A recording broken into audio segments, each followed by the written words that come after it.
2016年嘅第9條，呢一條呢係好經典中4課題嘅題目，但我哋見得到呢，答啱嘅百分比都唔係好多喎。究竟呢條題目有啲咩特別嘅地方呢？首先呢一條題目有2個重點，第一個就係問你職業流動性 （occupational mobility）。另外呢，我哋就要揾一個流動性比較高，即係 most mobile 嘅行業。首先我哋要記得乜嘢叫職業流動性。根據定義，職業流動性係指到生產因素由一個職業轉到另外一個職業嘅可能性。首先同學仔你要明白乜嘢叫做轉職。轉職喺我哋嘅日常裏邊就叫轉行，即係話 change occupation， 意思就係話由一個嘅職業轉去另一個職業。例如我以前係一個老師，而家係我一個醫生，我改變咗我嘅職業。咁通常裏邊如果越專業嘅一啲工作呢，轉職嘅成本比較高，所以佢哋呢都傾向呢係唔會咁容易轉行嘅。咁因此呢，我哋呢4個選項，我哋就從一個專業性裏邊可以做一個分析咯噃。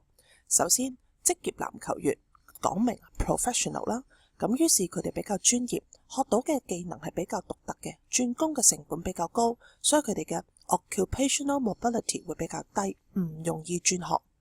第二個，水喉匠，佢係一個持牌嘅水喉匠，即是話佢係需要考相關嘅資歷啦，所以都係一個專業，因此佢哋轉行嘅成本好高，咁所以叫 low occupational mobility。剩低嗰2個選項呢，最特別嘅地方就係2個嘅機構都係一個專業嘅團體，一個係 law firm 律師行，一個係 accounting firm 會計師行。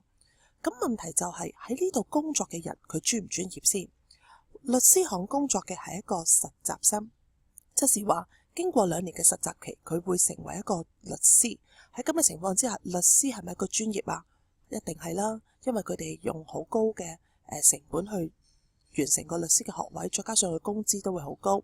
咁因此呢，佢哋係如果轉行嘅話，成本好高，咁所以呢係 low occupational mobility。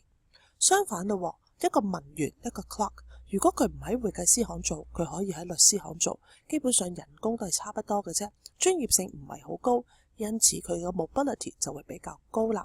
因此個答案就係 D。